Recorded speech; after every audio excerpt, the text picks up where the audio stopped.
Find the equation of diagonal BD of new square.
चलो, समझ में आ रहा है कैसे करना है ये वाला क्वेश्चन? थोड़ा टाइम। हाँ सर। ट्राई करो।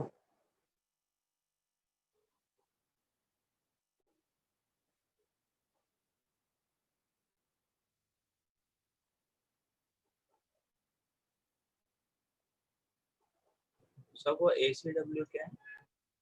ACW मतलब एंटी क्लॉकवाइज।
ओके, सो करते हैं इस क्वेश्चन को। तो देखो, जैसे एक डायग्राम बना लिया हम लोगों ने। ये XY प्लेन था हमारा, एक्स एक्सिस, वाई एक्सिस। तो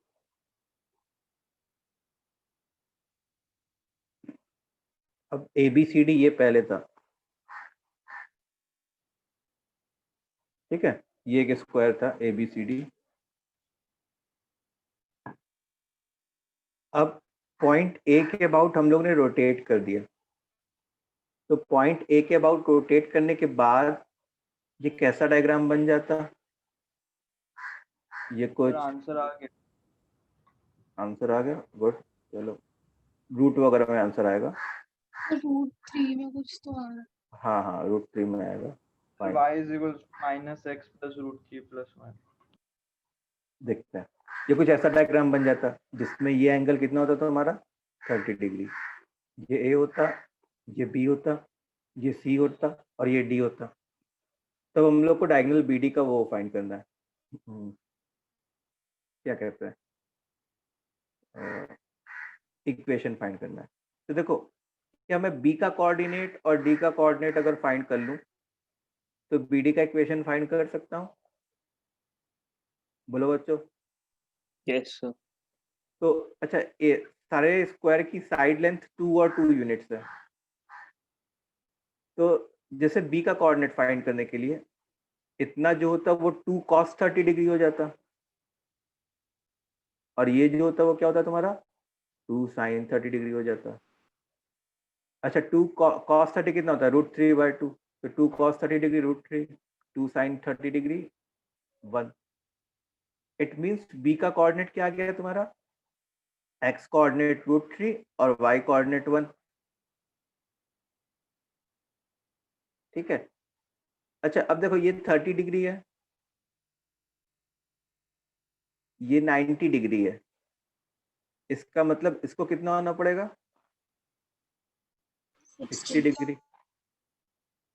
अब देखो डी का कॉर्ड इतना जो होता है वो क्या होता है 2 cos 60 डिग्री, और इतना क्या होता 2 sin 60 डिग्री। अच्छा, cos 60 1/2 होता है, तो 2 × 1/2 1 हो गया, 2 sin 60 √3 हो गया।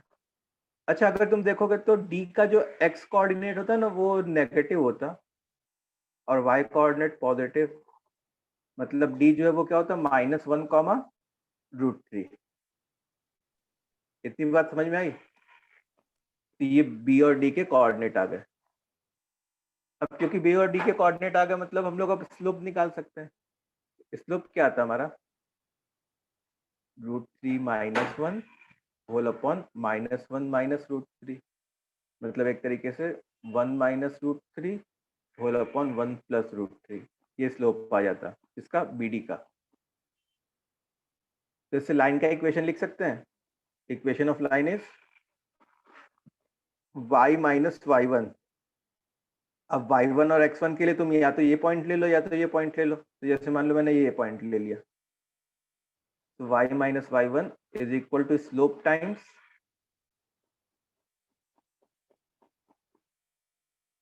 x - x1। तो यही जो है हमारा इक्वेशन ऑफ बीडी है और यही हमारा आंसर भी है।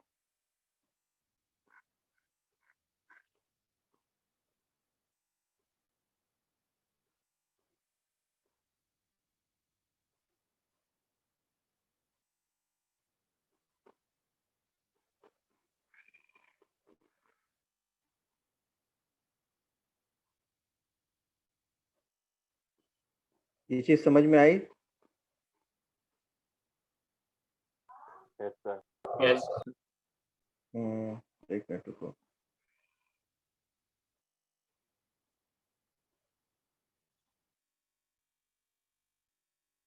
y is equal to mx + c हम लोग जनरली यूज नहीं करते हैं, वो बहुत ही रेयरली यूज होता है। देखो मोस्ट ऑफ द टाइम कौन सा इक्वेशन यूज होता है, ये यूज होता है y - y1 is equal to slope times x - x1। 90% cases में यही यूज करते हैं हम लोग। ठीक है राधिका? और UK 004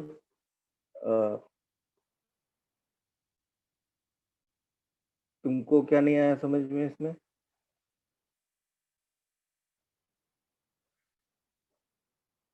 So उसको सिंप्लीफाई नहीं किया तो चलेगा? हाँ हाँ, ऐसे ही रहने दो, वो ऑप्शन पे डिपेंड करता है। हाँ हाँ, सही है। ठीक है, ऑप्शन पे डिपेंड करता है कि कैसे ऑप्शन दिया हुआ है, फिर उस अकॉर्डिंग जो है अपने हम लोग क्वेश्चन को आगे लेके बढ़ेंगे। चलो नेक्स्ट क्वेश्चन की तरफ चला जाए हम लोग।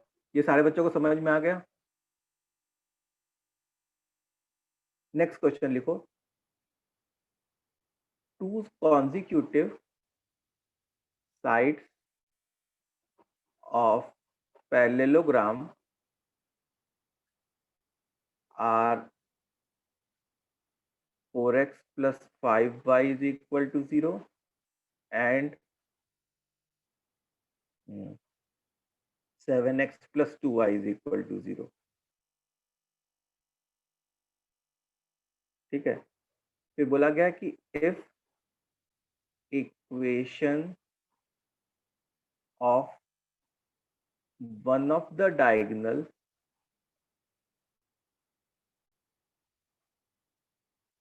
is 11x plus 7y is equal to 9, then find the equation of other diagonal, then find the equation of other diagonal।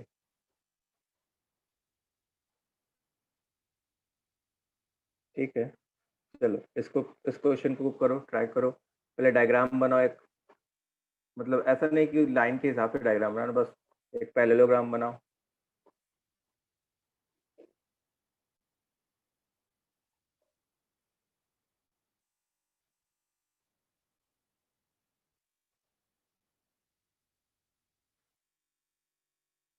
Sir diagonal कोई भी ले सकता है ना? हाँ, नहीं, डायगोनल कोई भी नहीं ले सकते। डायगोनल उन दोनों में से कोई एक स्पेसिफिक डायगोनल ही होगा। सर जिससे ट्रायंगल बन रहा है वो वाला लेना है। हाँ,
हाँ दादी का जो तुमने कमेंट में लिखा एकदम सही लिखा। इसका मतलब वो जो है दूसरा डायगोनल होगा।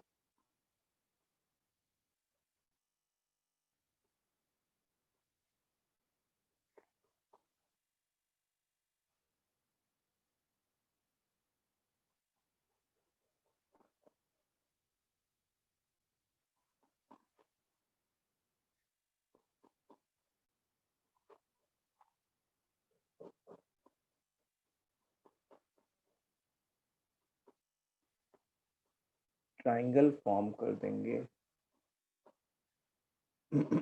देखो, जैसे मान लो मेरा कोई, क्या कहते हैं,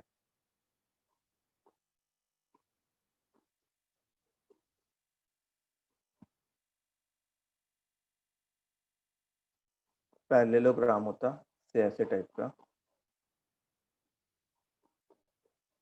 अब एक इम्पॉर्टेंट चीज नोट करने की है कि जो दोनों लाइंस के इक्वेशन है जैसे मान लो एक साइड का इक्वेशन 4x + 5y = 0 है और दूसरी लाइन का इक्वेशन 7x + 2y = 0 है। ठीक है, तो दोनों में क्या कोई y का कोई कांस्टेंट टर्म का कंपोनेंट है क्या? नहीं नहीं है। इसका मतलब ये दोनों लाइंस किस पॉइंट पे इंटरसेक्ट कर रही होंगी? 0,0 पे। ठीक है, ये दोनों लाइंस ओरिजिन पे ही इंटरसेक्ट कर रही होंगी। इस बात से अग्री करोगे सब लोग? Yes sir. हाँ सर यस ओके, सो ये दोनों लाइंस ओरिजिन पे इंटरसेक्ट कर रही होंगी। अच्छा, जो डायगोनल का इक्वेशन है, क्या वो ओरिजिन को सेटिस्फाई कर रहा है? नहीं अगर सर। इसमें तुम 0,0 डाल तो नहीं सेटिस्फाई कर रहा। इसका मतलब क्या वो AC वाला डायगोनल हो सकता है क्या? नहीं नहीं हो सकता। इसका मतलब वो BD वाला डायगोनल होना चाहिए। तो मान लो ये है, इसका इक्वेशन क्या है? 11x + 7y = what? 9। ये BD वाला डायगोनल है। अच्छा, अब मेरे को AC वाले डायगोनल का इक्वेशन फाइंड करना है। तो मेरी लाइन ऑफ थिंकिंग क्या होगी? मैं ऐसा सोचूंगा कि देखो, AC वाले डायगोनल का इक्वेशन फाइंड करना है तो एक पॉइंट तो नोन है मेरे को, और एक और पॉइंट अगर पता चल जाए मेरे को तो काम हो जाएगा AC वाली लाइन पे। तो 2 पॉइंट फॉर्मूले से लाइन का इक्वेशन लिख लेंगे। तो क्यों ना मैं इस पॉइंट को फाइंड करने के बारे में सोचूं? ठीक है, क्यों ना मैं इस पॉइंट को फाइंड करने के बारे में सोचूंगा। अच्छा, ये बताओ कि क्या मैं B का कोऑर्डिनेट निकाल सकता हूँ क्या? हाँ सर। हाँ सर, वो दोनों लाइंस दोनों लाइंस का इक्वेशन पता है तो B का कोऑर्डिनेट निकाल सकते हैं। क्या मैं D का कोऑर्डिनेट निकाल सकता हूँ? कैन आई हाँ find sir. The coordinate of D? हाँ, ये यस पता है सर और ये पता है। समझ में आया दोनों को सॉल्व करके? तो B और D के कोऑर्डिनेट निकालने के बाद अगर मैं उन दोनों का मिड पॉइंट लेता तो क्या ये वाला पॉइंट आ जाता? हाँ सर B + D/2 वाले से। और ये वाला पॉइंट जो है वो AC वाले डायगोनल पे भी लाई कर रहा होता, तो मेरे पास ये वाला पॉइंट भी आ जाता और ये वाला पॉइंट P भी पता चल जाता। तो हम लोग 2 पॉइंट फॉर्मूले से लाइन का इक्वेशन लिख सकते थे। सबको समझ में आया कि हम लोग की लाइन ऑफ थिंकिंग कैसी होगी, कैसे सोचना होगा? ओके, तो अब B वाला पॉइंट फाइंड करने के लिए हम लोगों ने क्या किया कि 11x + 7y = 9 and 4x + 5y = 0, इन दोनों को सॉल्व किया। ठीक है, तो इससे जो है B का कोऑर्डिनेट तुम्हारा आ जाएगा, सॉल्व करना, 5/3, -4/3। वैसे ही D का कोऑर्डिनेट निकालने के लिए हम लोग क्या करेंगे? 7x + 2y = 0 and 11x + 7y = 9, इनको सॉल्व करेंगे। तो जो D का कोऑर्डिनेट आ जाएगा वो आएगा तुम्हारा -2/3, 7/3। इन दोनों को सॉल्व करोगे तो ये आ जाएगा। ठीक है, अब P का कोऑर्डिनेट निकालने के लिए, P मतलब that will be mid point of BD, और BD का मिड पॉइंट क्या होगा? दिस प्लस दिस बाय 2, मतलब 1/2, -1/2। ये किसका कोऑर्डिनेट आ गया?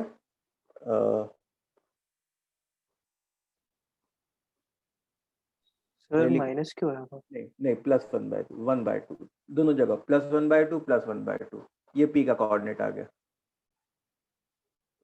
ठीक है, तो अब देखो a जो है वो 0,0 है और p जो है वो 1/2 है, तो इस लाइन का स्लोप क्या हो जाता? 1 half minus 0 upon half minus 0, 1। तो इस लाइन का इक्वेशन क्या हो जाता है? इक्वेशन ऑफ AP हो या इक्वेशन ऑफ AC हो, दोनों सेम ही होगा, और वो क्या हो जाएगा? y minus 0 is equal to 1 times x minus 0। So y is equal to x।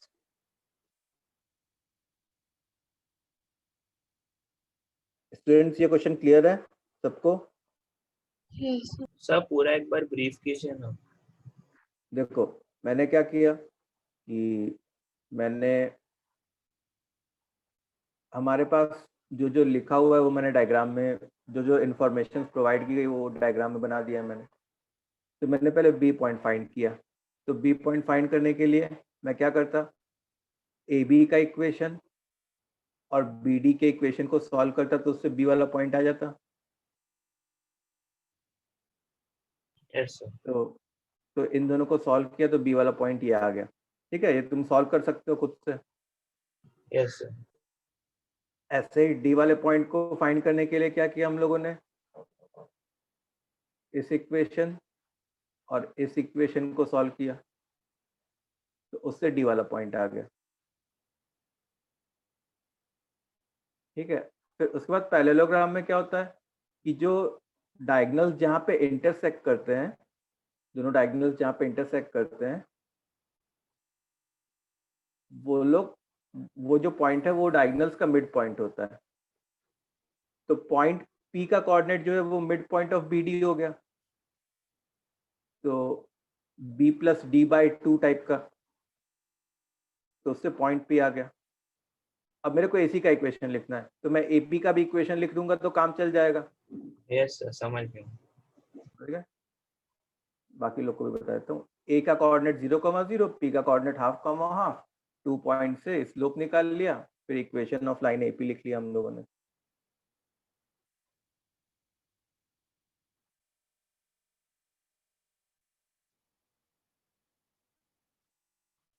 अभी सबको समझ में आ गया? Next question.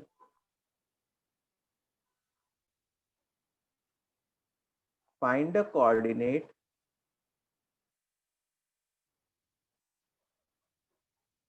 of foot of perpendicular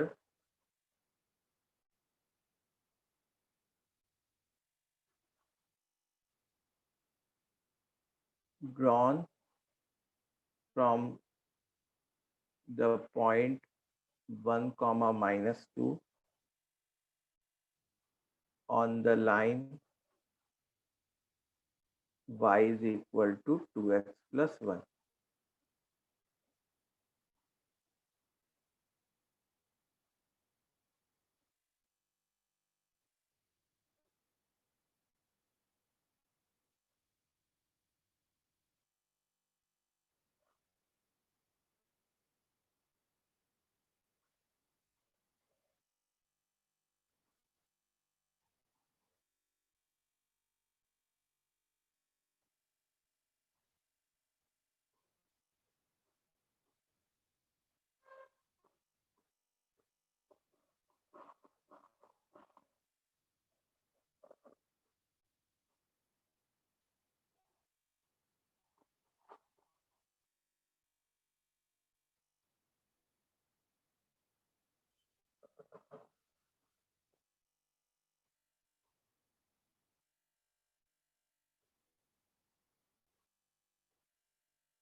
question की मीनिंग समझ में आई? क्वेश्चन की मीनिंग क्या है? सर पी से परपेंडिकुलर हमने वो लाइन पे डाला और फिर जहाँ पे हाँ। इंटरसेक्ट करेगा उसको कोऑर्डिनेट। यस, अपने को उसका कोऑर्डिनेट बताना।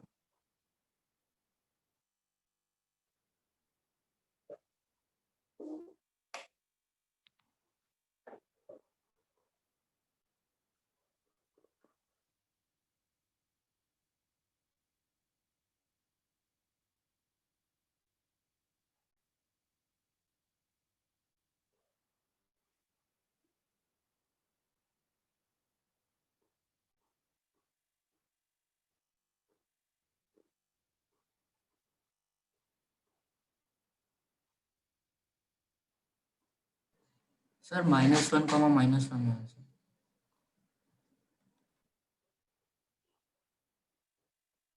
-1, -1। यस, गुड, बहुत अच्छा।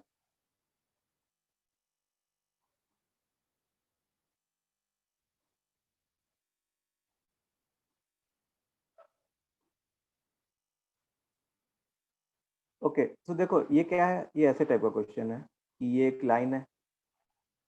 इस लाइन का इक्वेशन क्या है? y is equal to 2x plus 1। और ये एक पॉइंट है, पॉइंट P 1, -2। अब यहाँ से परपेंडिकुलर ड्रॉप किया और इस पॉइंट को F कह दिया। F बोले तो फुट ऑफ परपेंडिकुलर। तो हम लोग को F का कोऑर्डिनेट फाइंड करना है। अब मेरी बात ध्यान से सुनो, जैसे ये लाइन कैसी थी? y -2x टाइप की थी। तो ये जो लाइन है उसके परपेंडिकुलर PF है ना? तो PF का इक्वेशन कैसा होना चाहिए था?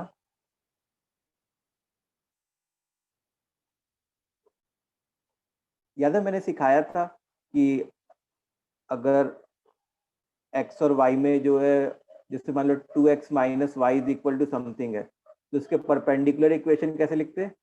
x + 2y is equal to something. समझ में आ रहा है? तो उसके परपेंडिकुलर इक्वेशन कैसे लिखते हैं?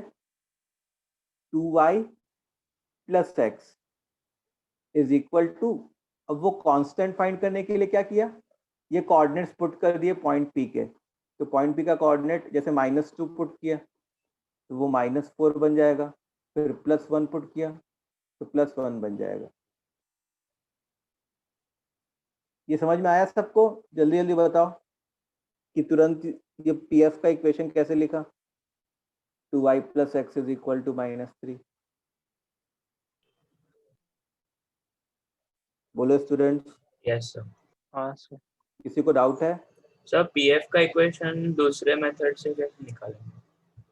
हाँ, दूसरे सर मेथड से भी निकाल सकते हो, को लेकिन मतलब what I am trying to teach you is the shortest way. हाँ सर, ये समझ गया, ऐसे क्यों और ऐसे। ठीक है, तो अब देखो, अगर मैं इन दोनों इक्वेशंस को सॉल्व कर दूं, इस वाले इक्वेशन को और इस वाले इक्वेशन को सॉल्व कर दूं, तो क्या f का कोऑर्डिनेट आ जाएगा क्या?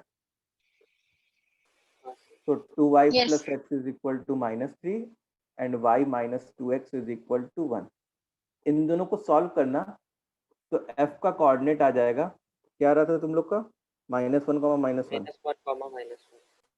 ओके, -1, -1। तो ये f का कोऑर्डिनेट आ जाएगा और यही हमारा आंसर होगा, फुट ऑफ परपेंडिकुलर। ठीक है,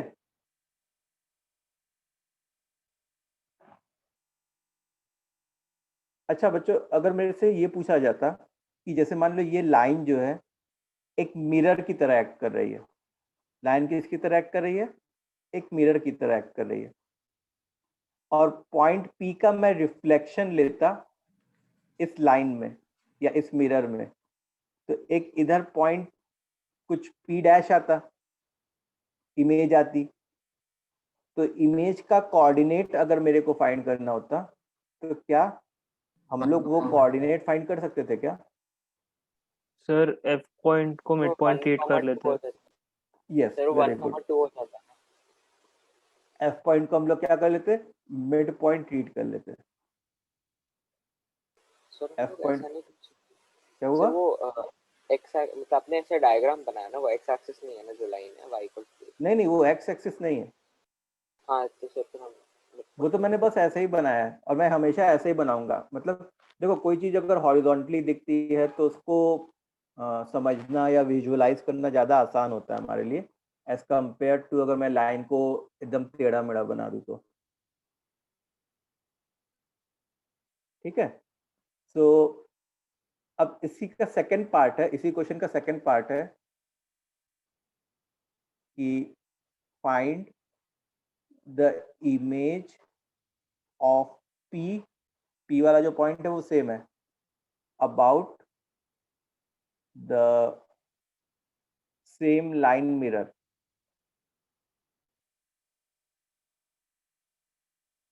About the same line mirror.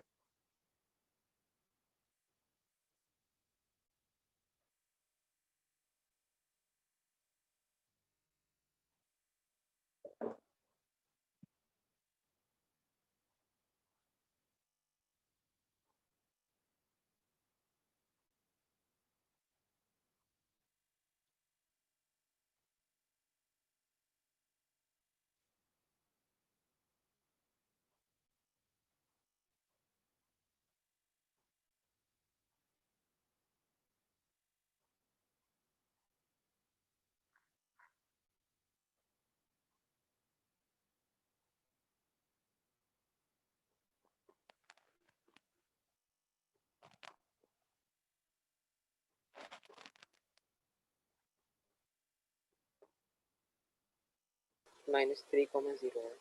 Yes, -3, 0.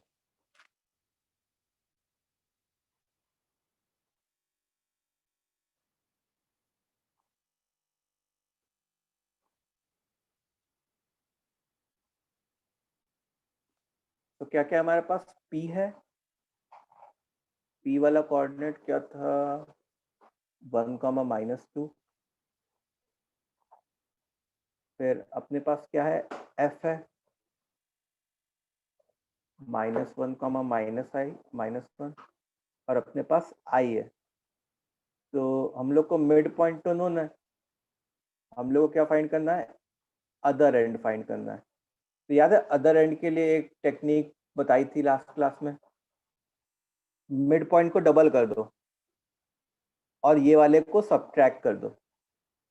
Mid point का डबल किया तो -2, -1, कॉमा मिड पॉइंट का डबल किया तो -2 माइनस ऑफ -2, मतलब i का कोऑर्डिनेट क्या आ गया? -3, 0। सबको समझ में आया सारे बच्चों को? Yes sir. Yes. Students everyone please comment in the chat box, इतना क्लियर है?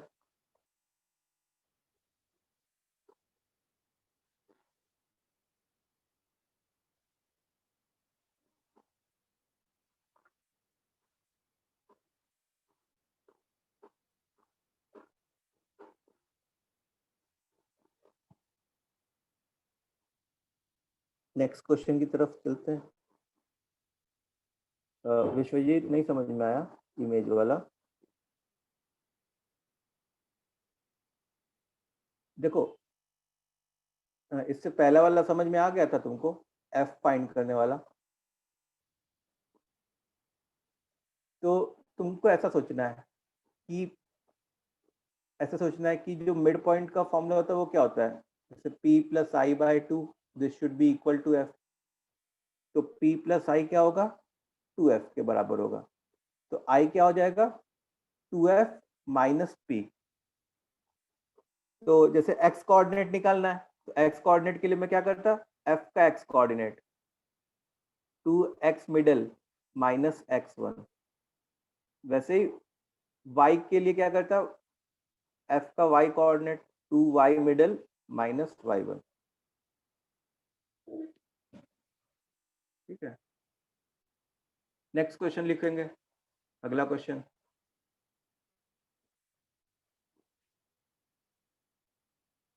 a vertex of an equilateral triangle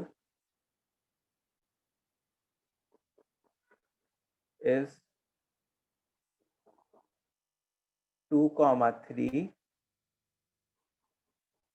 and the equation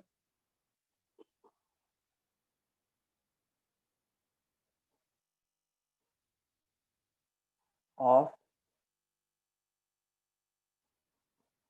opposite side is x plus y is equal to 2. Then find the equation of other sides of triangle.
अच्छा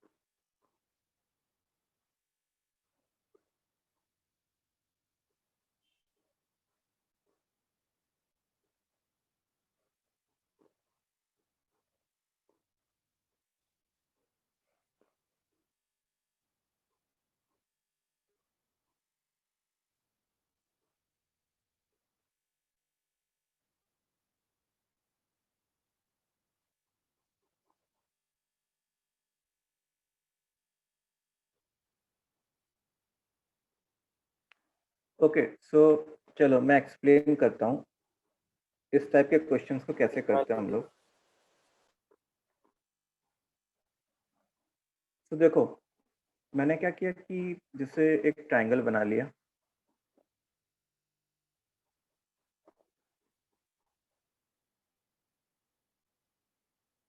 जैसे मान लो ये हमारा equilateral triangle है,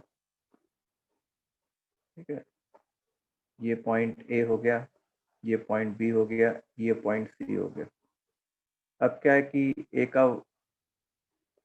का vertex जैसे मान लो 2,3 दिया हुआ है और ऑपोजिट साइड का इक्वेशन, इसका इक्वेशन क्या दिया हुआ है, x plus y is equal to 2 दिया हुआ है।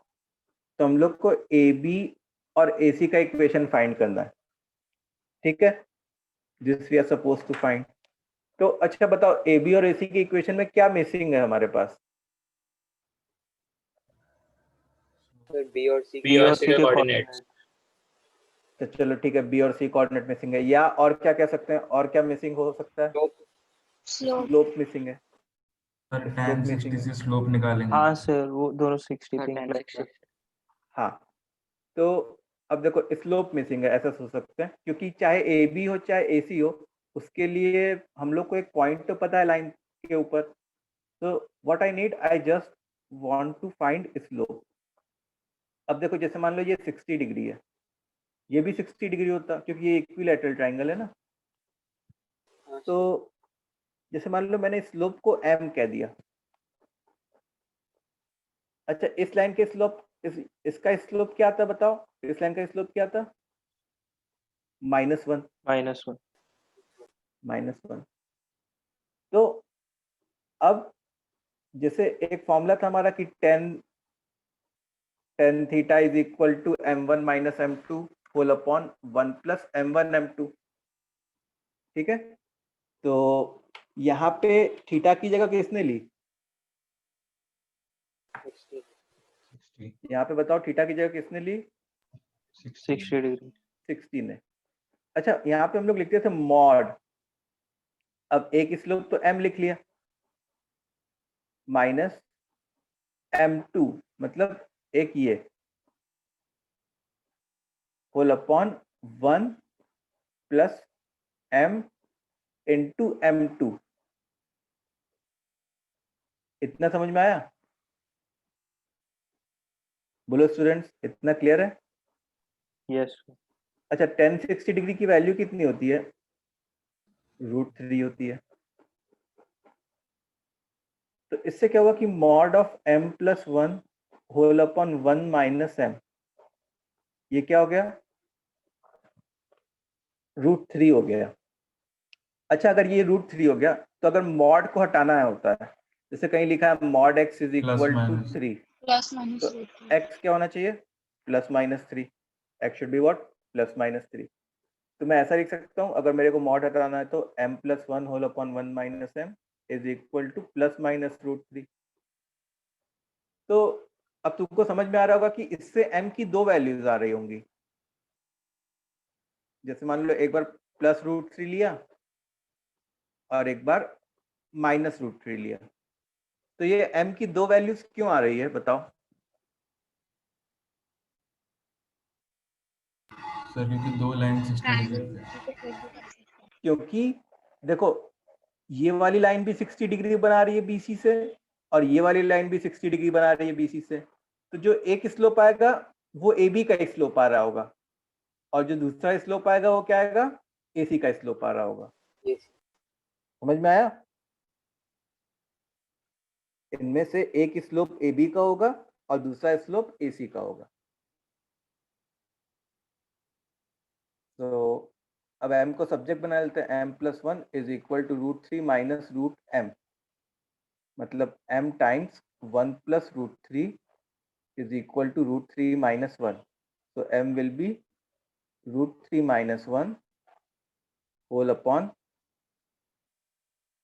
√3 plus 1. अच्छा यहाँ से क्रॉस मल्टीप्लाई करो, m plus 1 is equal to minus √3 plus √3m. तो यहाँ से जो m आ जाता है वो बस इसका जस्ट उल्टा आ जाता, √3 plus 1 whole upon √3 minus -1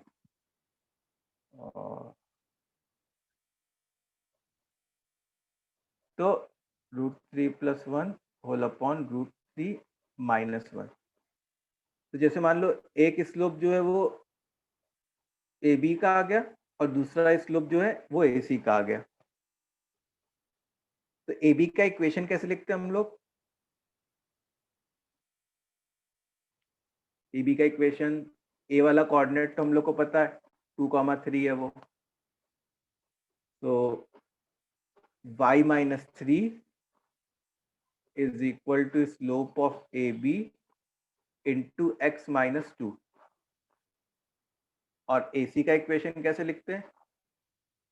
y - 3 is equal to slope of AC into x - 2। Sir आपको कैसे पता कि वो ए बी का स्लोप है और ये सी का स्लोप है? नहीं मतलब हम किसी को भी ए बी और किसी को दूसरे को एसी कह सकते हैं। सर ठीक है। मतलब अभी स्विच किया तो भी चलेगा? हाँ, इनको स्विच भी कर दिया, मतलब मैं इसको एसी कह भी, इसको भी एसी कह सकता हूँ और इसको ए बी कह सकता हूँ। ये ओके तो सर। मैं तो अपने मन से लिया कि यहाँ पे ए बी सी ट्राइंगल ऐसे ले लिया, ए बी सी ट्राइंगल ऐसे ले लिया। कोई बच्चा ऐसे भी सोच सकता था कि मैं ए बी सी ट्राइंगल ऐसे ले लूँ। यस सर, समझ गया। ठीक है, तो मतलब इन ऐसे टाइप के क्वेश्चंस में ऐसा नहीं पूछेगा कि सिंगल स्लोप कौन सा है। ऐसे टाइप के क्वेश्चंस में क्या पूछेगा कि दोनों लाइंस के स्लोप्स, दोनों लाइंस के इक्वेशंस कौन कौन से हैं। तो उसमें दोनों ऑप्शंस, मतलब दोनों दिए रहेंगे तुमको। चलो, आई बात समझ में सबको, सारे बच्चों को इस क्वेश्चन? Yes sir. सर ऊपर को दिखा। सर AC के इक्वेशन में √3 नहीं है आपके? सॉरी √3 नहीं होगा, केवल 3 होगा। हाँ, क्या ऊपर करूं? Yes sir.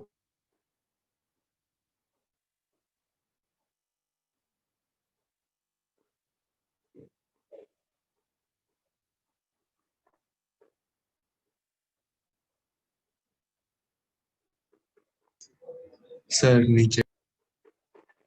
हो गया? Yes sir. ओके। अच्छा, एक और इम्पॉर्टेंट चीज है, वो देखो जरा। जैसे ये काफी जगह तुमको काम भी आएगी, ये वाली ये वाली चीज। सो वो है क्या कि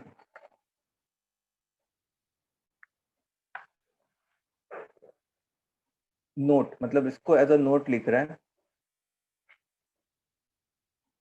जैसे मान लो कि एक लाइन है जिसका स्लोप से m0 है, हाँ, जिसका स्लोप नोन है m0, और एक दूसरी लाइन है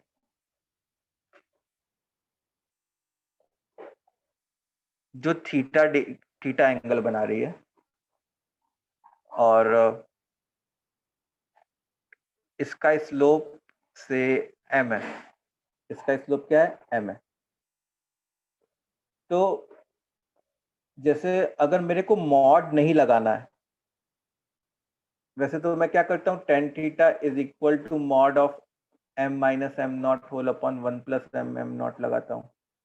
तो अगर मेरे को मॉड नहीं लगाना है तो मैं क्या करता, सबसे पहले इस एंगल को एंटी क्लॉकवाइज वाला डायरेक्शन देता।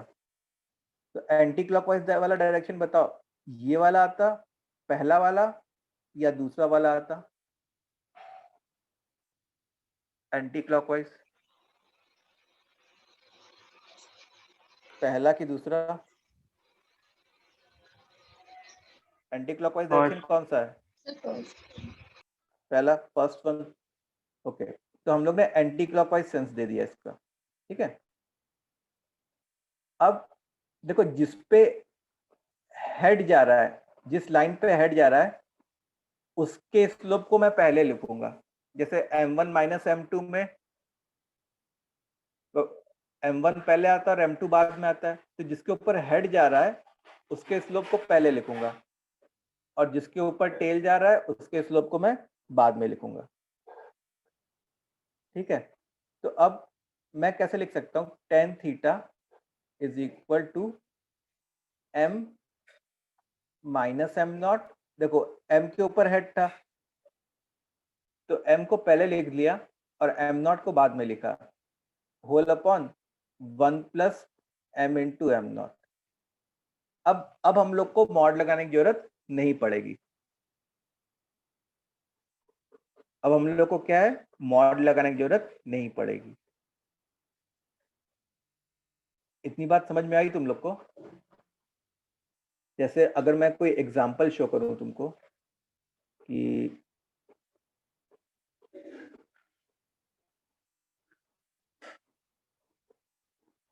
से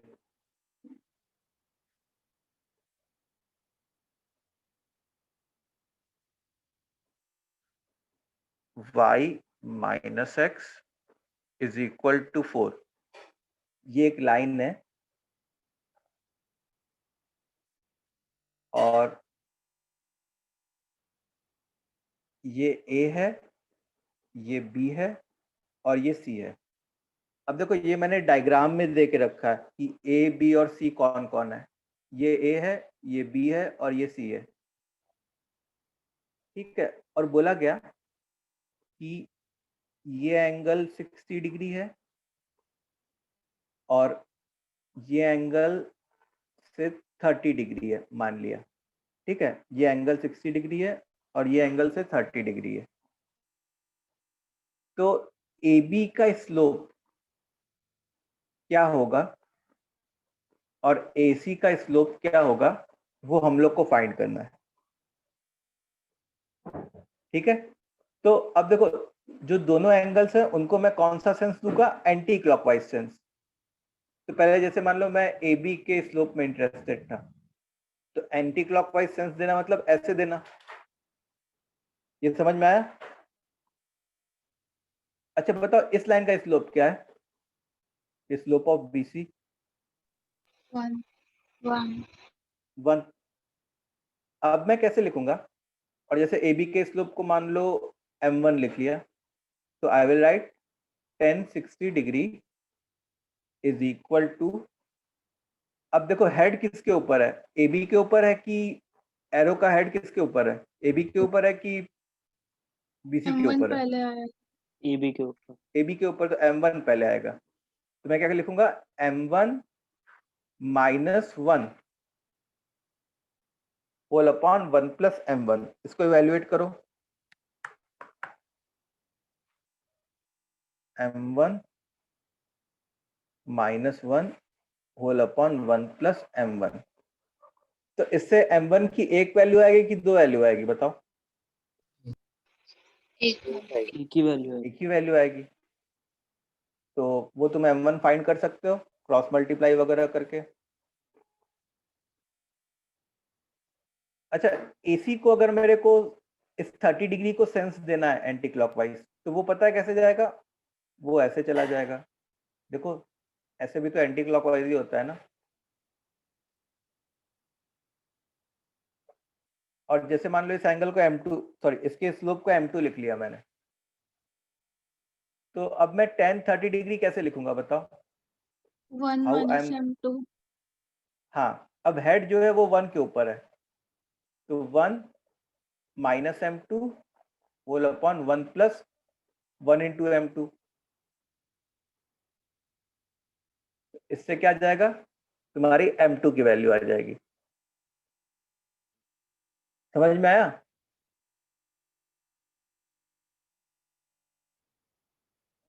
बोलो स्टूडेंट्स, yes ये चीज जल्दी जल्दी सब लोग कमेंट करो, ये चीज क्लियर है?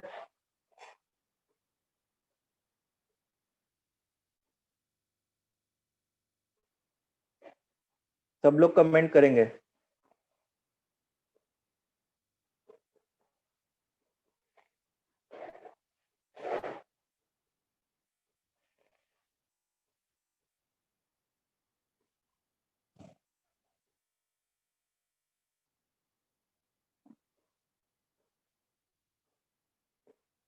रेस्ट अदर,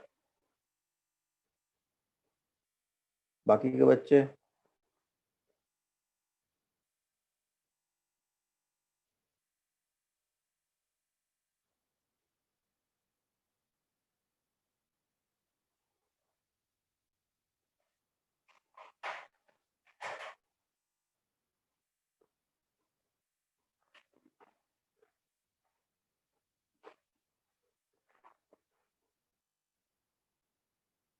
स्क्रॉल अप करूं?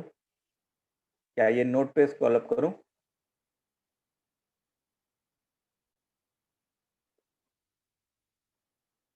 को लिख लो।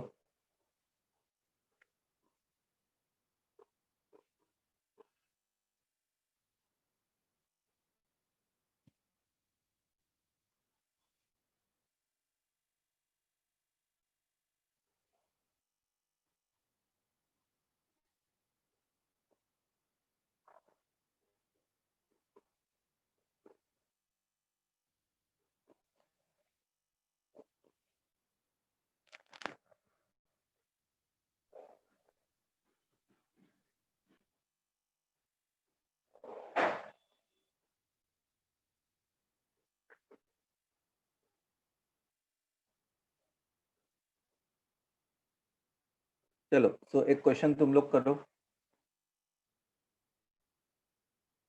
कि क्वेश्चन ये है, मैं डायग्राम बना देता हूँ।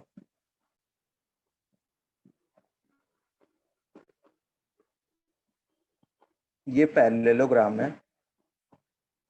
ABCD क्या है? पैरेललोग्राम। और AB का जो इक्वेशन है वो है y minus 2x is equal to 4। y minus 2x is equal to 4। और ये एंगल तुम्हारा 45 डिग्री है और D का कोऑर्डिनेट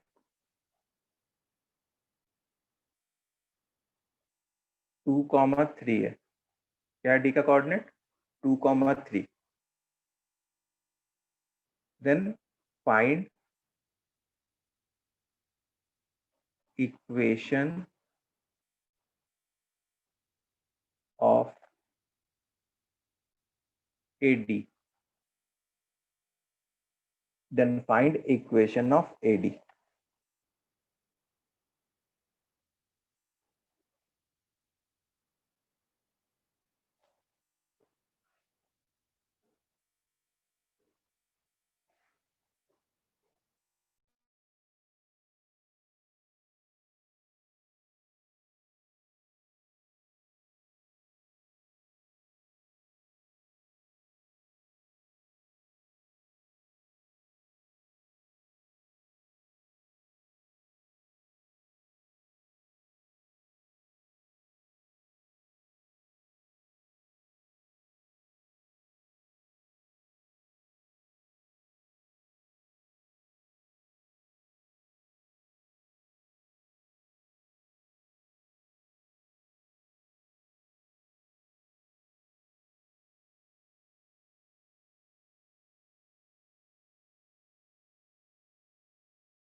पार्थ का आंसर आया 3y minus x is equal to 7।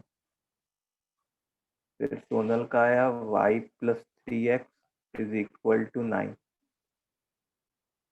अच्छा, फिर सत्यम का जो है वो आंसर बन रहा होता y plus 3x is equal to 9 ही है, सत्यम का भी आंसर बन रहा होता।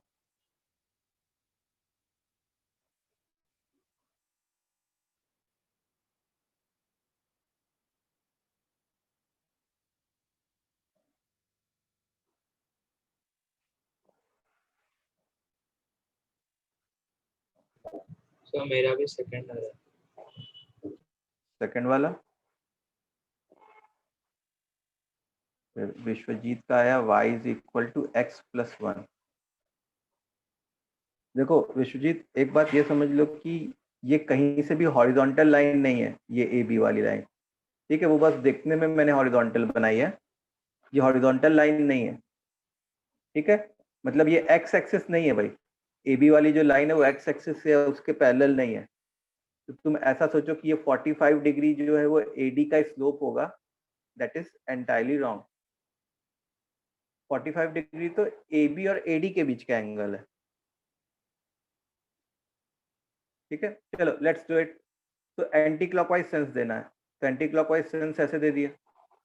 अच्छा, इस लाइन का स्लोप क्या है आपका 2 है, और इस लाइन का स्लोप से मान लिया कि एम नॉट है, तो मैं कैसे लिखता 1045 डिग्री इज इक्वल टू, जिसके ऊपर एरो का हेड है वो पहले लिखा था, m naught minus 2 whole upon 1 plus m1 m2 2m0। और मैंने उल्टा 1045 कर डिग्री दिया, कितना 2 होता है, माइनस एम नॉट लिख, क्या हुआ? मैंने उल्टा लिख दिया, 2 माइनस एम नॉट लिख दिया था। है, एरो ठीक से बनाओगे तभी सही आएगा। M naught minus 2 is equal to 1 plus 2 m naught, तो इससे एम नॉट की वैल्यू -3 आएगी, ठीक है। एम नॉट की वैल्यू -3 आने का क्या मतलब है कि y is equal to -3x type का कुछ होना, तो उसको इधर ले आते तो y plus 3x is equal to, अब कांस्टेंट के लिए इसको 2,3 से पास करा देते, तो x की जगह y की जगह 2 और x की जगह 3, सही लिखा है? नहीं, उल्टा लिख दिया, यहाँ पे 3 और यहाँ पे 2, तो 3 प्लस 6 मतलब 9। तो आंसर क्या हो गया, y plus 3x is equal to 9। ये वाला आंसर सही है, y plus 3x is equal to 9। समझ में आया सबको? Yes sir. Yes. तो नेक्स्ट क्वेश्चन की तरफ बढ़ा जाए हम लोग। अगला क्वेश्चन है हमारे लिए, क्या है देख लो। A line 4x plus y is equal to 1 passes through a 2 comma -7 and meets BC whose equation is 3x minus 4y plus 1 is equal to 0 at point B. At point B.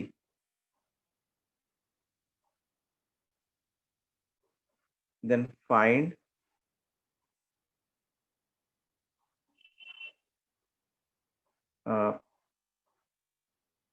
equation of AC where C is on the above line, 3x minus 4y plus 1 is equal to 0, such that AB is equal to AC. Such that AB is equal to AC.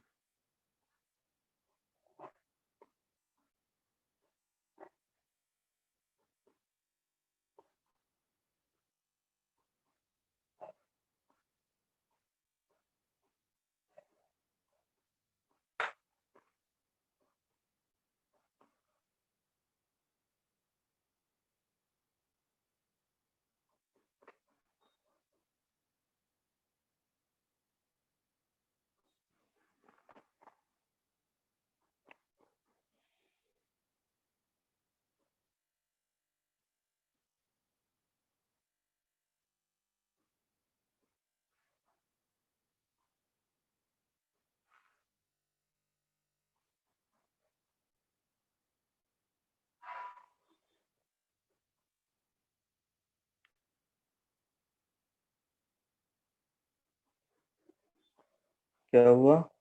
भव्य, क्या पूछा तुमने? कौन सा second equation? 3y minus x is equal to 7.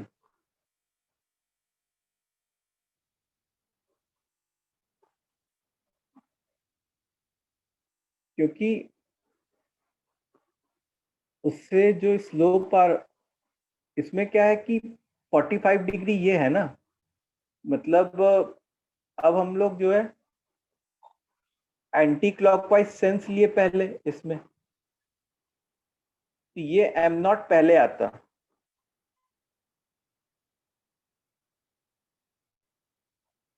ठीक है, ये m not पहले आता हमारे, तो इसलिए उससे m नॉट की वैल्यू -3 ही आ रही होती।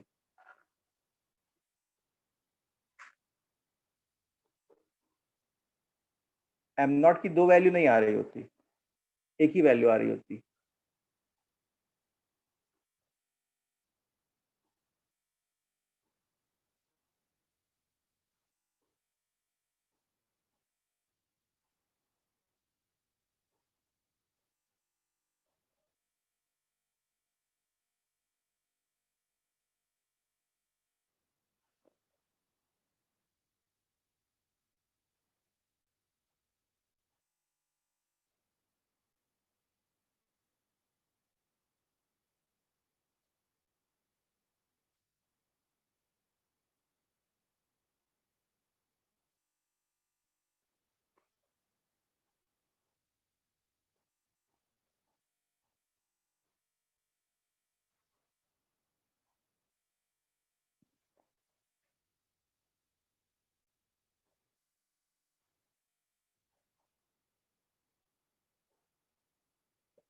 अच्छा, ये जो ABC ट्रायंगल बन रहा है वो कैसा ट्रायंगल बन रहा होगा इस क्वेश्चन में? आइसोसेलेस। Isosceles triangle. नाइस। तो अगर मैं एक थोड़ा सा रफ डायग्राम बनाने की कोशिश करूं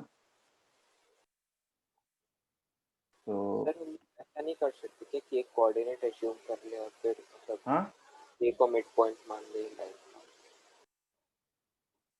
जैसे ये A है, सर या फिर दोनों का इंक्लिनेशन इक्वल कर देंगे ना, दोनों का इंक्लिनेशन। इंक्लिनेशन, हाँ एग्जैक्टली वही करना ही है। m मान देखो के हम इक्वेशन बना सकते हैं। क्या कह रहे हो? सर थीटा थीटा लेके फिर बाद में m आ जाएगा दूसरे लाइन का, फिर इक्वेशन। हाँ हाँ, तो 2, -7 A वाला पॉइंट है, और इस लाइन का इक्वेशन जो है वो है 3x - 4y + 1 is equal to 0। अच्छा, इस लाइन का स्लोप हमको नहीं पता, तो हम लोग ने m मान लिया। नहीं, गलत लिख दिया यहाँ पे। सर वो नीचे वाले लाइन का इक्वेशन। हाँ हाँ, वो मिटा रहा हूँ मैं, इधर सेलेक्ट भी नहीं हो पा रहा है। चलो जैसे इसको ऐसे ही मिटा दीजिए।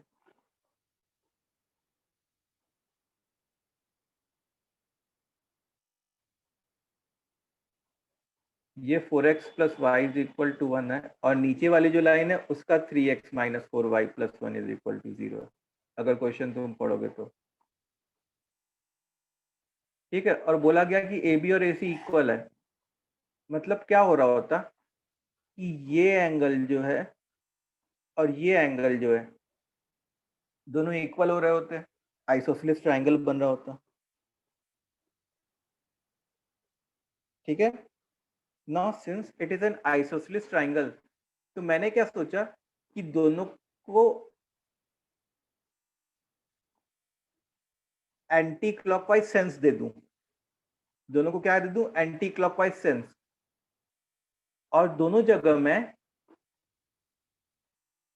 tan theta is equal to tan theta लिख लूं।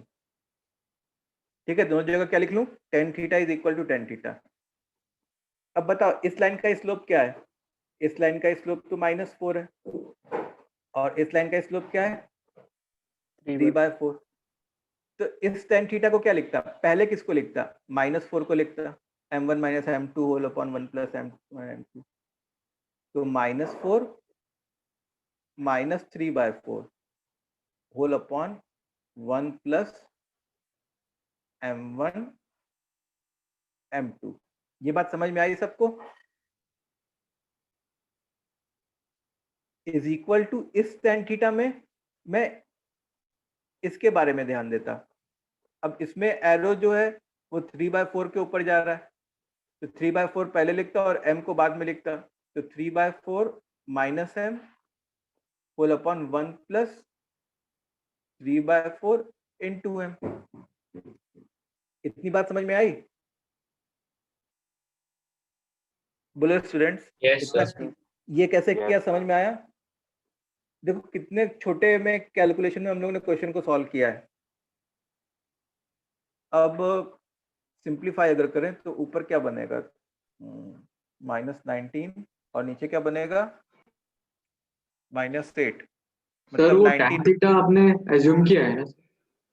हाँ मतलब दोनों एंगल को थीटा और थीटा ले लिया और दोनों के सेंस को भी सेम कर दिया, तो उनके tan थीटा भी इक्वल हो रहे होते।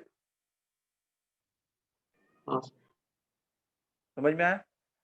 तो यहाँ पे 19/8 आ जाता और यहाँ पे 3 minus 4m whole upon 4 plus m आ जाता।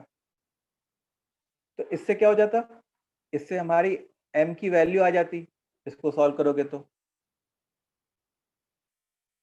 ठीक है, अच्छा m की वैल्यू अगर आ गई तो क्या मैं ऐसे ही का इक्वेशन लिख सकता हूँ? 4+3m होगा। सॉरी 4 प्लस, चलो 3 यहाँ पे लिख लेते हैं, 4 प्लस 3m। ठीक है, इससे m की वैल्यू आ गई।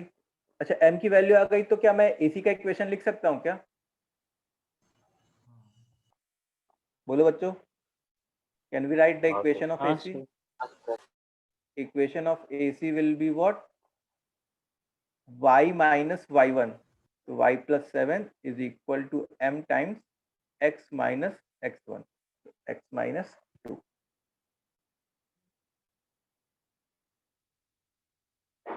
ठीक है, तो यहां से तुम्हारा काम क्या है, m की वैल्यू फाइंड करना और फिर उसको यहाँ पे पुट कर देना, तो स्लोप ऑफ AC आ जाएगा।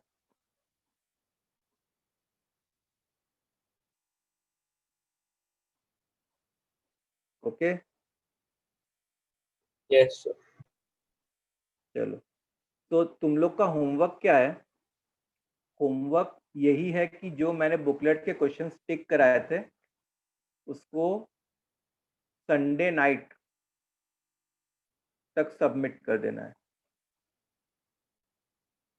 बुकलेट क्वेश्चंस जो मैंने ग्रुप पे सेंड किए थे। सर वो कल के टेस्ट के लिए कहाँ तक आएगा? कल टेस्ट नहीं है, टेस्ट नेक्स्ट वीक होगा। कल का टेस्ट पोस्टपोन कर दिया है, तो कल टेस्ट नहीं है, नेक्स्ट वीक आएगा, नेक्स्ट वीक होगा।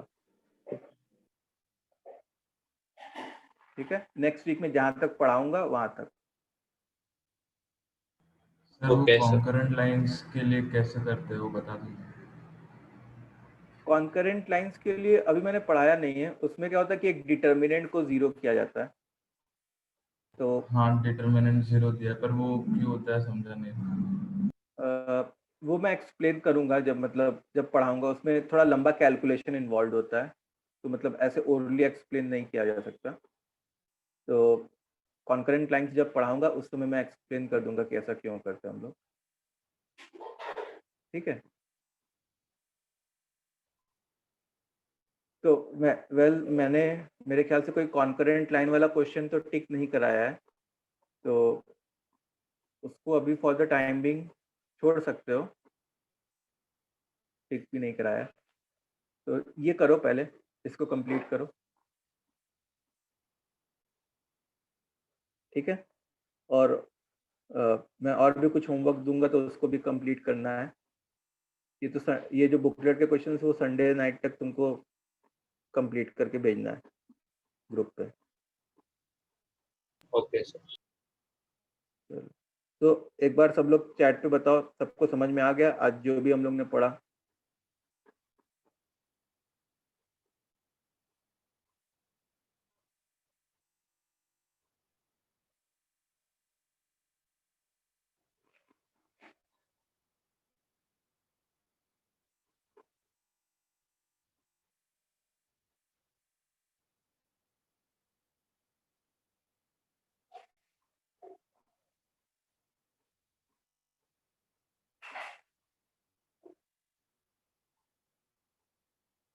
So goodbye.